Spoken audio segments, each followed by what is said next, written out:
आप सभी को मेरा प्रणाम। मैं अर्चना पांडे राम गुलाम राय ऑनलाइन क्लासेस में आपका स्वागत करती हूँ।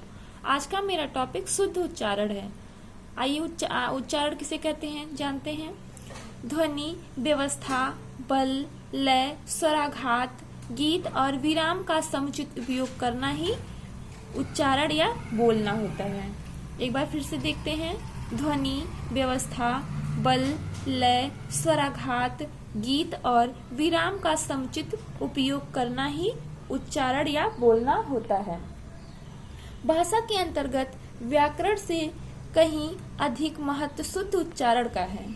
शुद्ध उच्चारण क्रिया वाक्य व्याकरण होने पर भी अर्थ प्रदान करते हैं, परंतु वाक्य अशुद्ध उच्चारण करने पर अपूर्ण माना जाता है, क्योंकि श्रोता उसे समझ नहीं पाते हैं अथवा प्रयत्न करके ही उसका अर्थ समझ पाते हैं। शुद्ध उच्चारण ही भाषा के ज्ञान का आवश्यक अंग है और भाषा संप्रेषण का प्रमुख माध्यम है। बालक जैसे ही बोलना सीखता है, अनुकरण से अपनी मातृभाषा सीखता है, परंतु उस पर स्थानीय प्रभाव होता है और अशुद्ध उच्चारण से भाव भंगिमा विकृत होती है तथा सुनने में भी अच्छा नहीं लगता और शुद्ध संप्रेषण नहीं हो पाता है। बालक सुनते सुनते एक वक्ता की तरह बोलने का स्वयं ही प्रयत्न करता है। शिक्षक तो केवल ऐसा ही प्रयत्न करे कि बालक शुद्ध उच्चारण करे।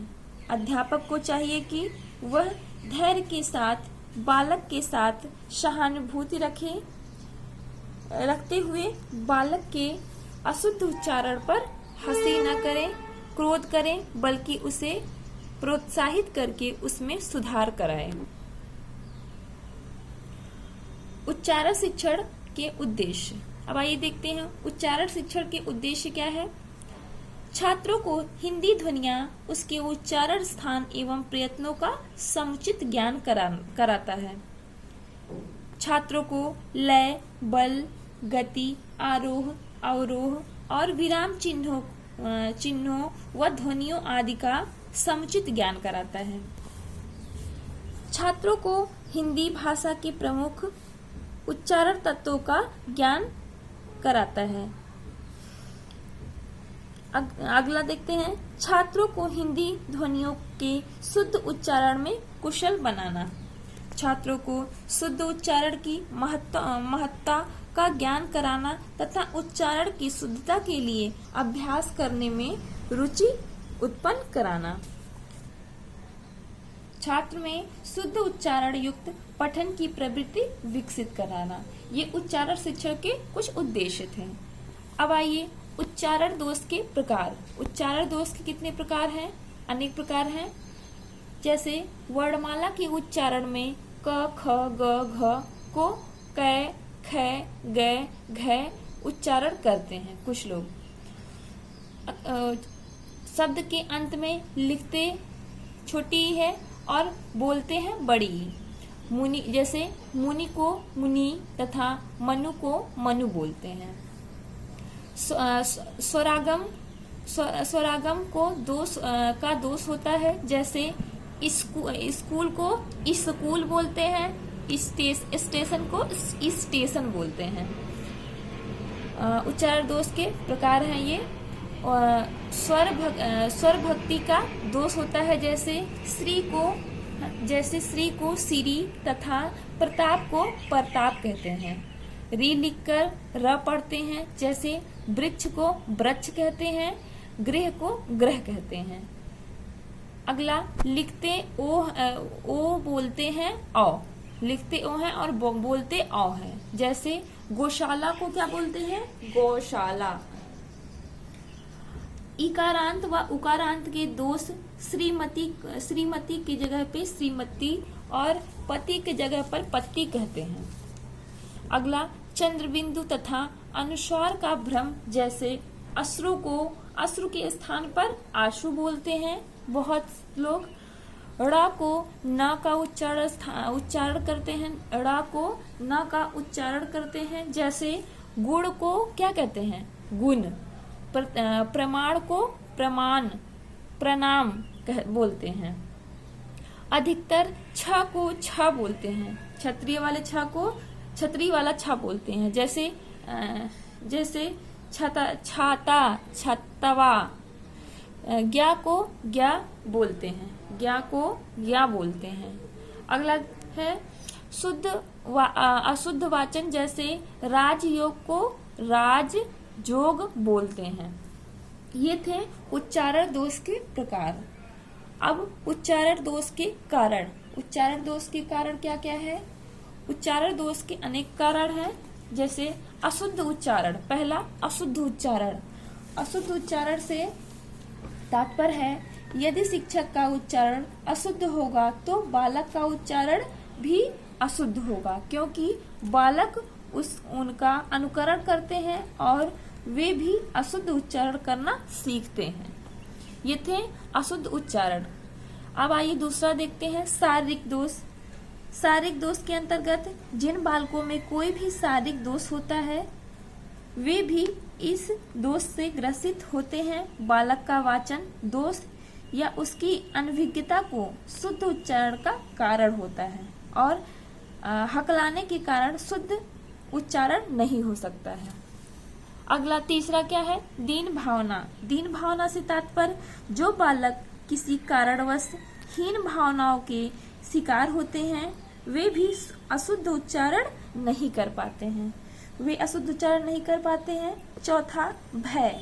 भय से तात्पर्य है जब कोई बालक कठोर वातावरण